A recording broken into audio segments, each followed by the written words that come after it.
Dilip, in pharmaceuticals, and that sector is, sort of given us different trends every single day. Is Lupin the only place to hide in? Because we've seen one by one, even Sun Pharma suffered from that import alert news yesterday.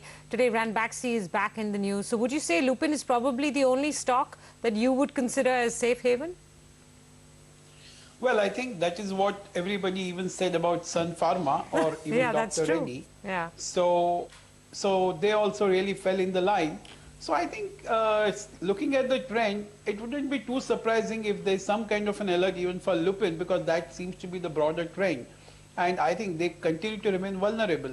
So very difficult to say whether it will happen. But I think broadly, yes, all these stocks which have really moved up, they remain susceptible to these kind of news, which can really put them on a very slippery ground. But having said that, on a longer term basis, I think all these companies have been clocking a very handsome growth, generating a very decent amount of free cash, generating a strong ROEs. So I think all these three put together, all this thing can make the company look pretty good for investment from a longer term perspective. And the short term things can be at best be described as aberrations. IT? Dilip, because if Ranbaxy hogged the news today, it was clearly Infosys that was in the news for all the wrong reasons yesterday. How would you look at that share?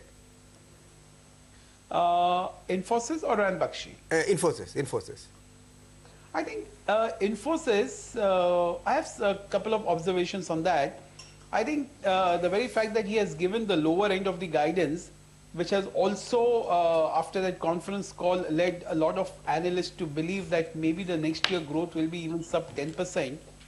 Now, that is one part. But the second question is that if Narayan Murthy is just going to be around for, say, another 6 months to 8 months, and whatever re-rating has happened because of him, that perhaps will possibly end. So even if he's there around for maximum a year, so maybe that re-rating will end over there.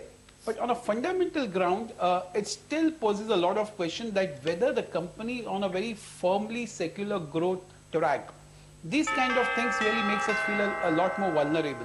But still, having said that, I think I would still play for Infosys from the current level.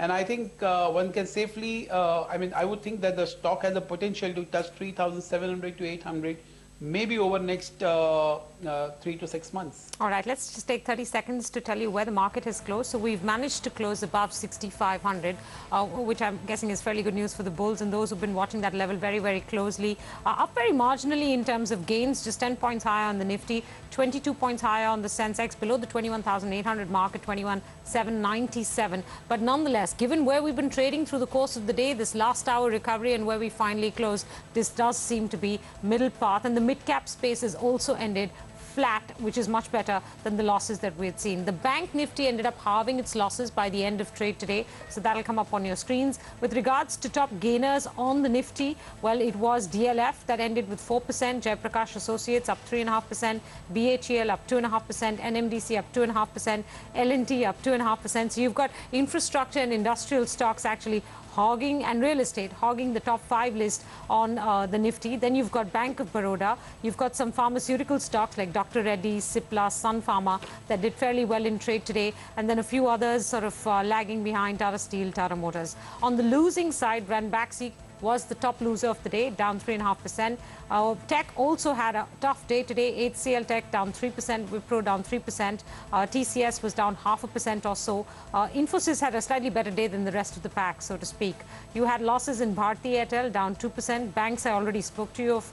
Majority of the private sector banks were hurting today. Axis, HDFC, Kotak, all down between 1% and 1.5%. And then you had some heavyweights such as Hindustan Unilever, ONGC, all of them losing in trade today as well. Maruti continues to be lower by about 0.5%. Santhil, in the mid-cap space, I think the top losing stocks have to be the Jignesha stocks, which is the FTIL and MCX. Right? Absolutely. Those two, the top losing stock, financial technology down about 4.5%, MCX down about 4.3%. Then you had a whole host of other winners through the week giving up some of those gains. JP Power, Balram Puccini, India Cement, South Indian Bank. So a lot of those shares giving up their losses. But interestingly, in the Nifty, Menaka, the IT stock came back toward the last hour of trade. So you have if you look at the last hour winners, you do find a clutch of IT shares at least not losing too much in the last hour of trade. So all of them came back in the last hour of trade, and of course the big winner in the last hour was really M&M. That share coming back almost 2% at the towards the close. So now let's get back to picking up. Yeah, I had a question for Mr. Tulsian. Based on the volumes we've seen today, so the last 2 or 3 days when we were consolidating, volumes are fairly slim. Today we're going to close at 3 lakh, or we've closed at 3 lakh crores on a day of such volatility. What does that tell you about where we're likely to be next week? It's a truncated trading week, only 4 days, and the advanced decline ratio continues to be against this market. See, Minka, actually next week is the only week, where we can see any kind of activity, because week thereafter we have closing. And as usual, if you really see the pattern, last 4 days are really going to be very dull and boring, maybe except one day, because generally that has been the history if you really go by the last 24 settlements also. So yes, the next week, so that's what my point is, that I don't see the Nifty breaching below 6,400 and moving beyond 6,500, because the position has to get shifted. You can't roll over, you can't go into the April series with the same sectors which have performed well in the month of March. So the next move from this band will only happen in the April series. As Senthil has said just now, that in last 1 hour, you have seen the positions, you have seen the buying happening in IT stocks. We have seen that happening during course of the day in the pharma stocks also. So I don't know how far these all people, the strong hands will really be able to shift without damaging the valuations of the existing sector, that is bank, capital goods, because obviously they want to be very smart, that exit at the current level and buy the enter into the next sector which is ruling at its lowest. Yeah. So that will be the situation, and that will be the pattern, because then thereafter those sectors from where they have exited will start correcting, and the tech and the other sectors, not where they have entered, will start moving up. So there will be index balancing. So I think next week will be very crucial. We need to keep a watch on the sector, while on a net basis we will not see much changes in the index. If you really ask me, I won't see a range of more than 100 points for whole of the next week, that is for whole of the 4 trading days. Dilip, what triggers will the market have in the next week to 10 days? Because clearly the last 2 weeks have been pretty good for the Indian markets, very insular. We completely ignored what was happening on the Nasdaq. We pretty much ignored China. We pretty much ignored Ukraine. We marched clearly to our own election drums. Will that continue? Senthil, surely, I think that just makes me reconnect back to that book, that men are from Mars and women are from Venus. So all other indices are from the Earth, and Indian indices are probably on a different planet altogether. Well so said. I think, as what you very rightly said, Senthil, that maybe in a run-up to the elections, probably we will be charting our own course. But how different it would be from the rest of the world, it still is charting its own course, but very difficult to ignore some of the happenings around. But having said that, I think till this we are done with this event, and as what I understand, as even I was following a part of the discussion which you all did. So I think as more and more people are buying into the theory that maybe there will be a decisive mandate and somebody is going to come in for a change. So I think that all is getting gradually priced in, and maybe I think there's very little room for error out over there. That is what it appears as we head towards that. So I think we remain fairly vulnerable as we run up to that. Okay, so what is the error? What's the number that the market will be looking at? 220, 250, or will it be looking at the alliance that will be formed after maybe the 20th of May or so? So I think definitely anything about 200 would really be quite positive for the markets, and of course 250 will be something like which will take the markets to a different orbit. At least as a knee-jerk reaction, but more important is whether it's going to sustain beyond that, and which is what I find that a lot of people feel that we are on a very secular bull market. I hope I was as bullish as those people, but somewhere or the other I've yet to be convinced on that.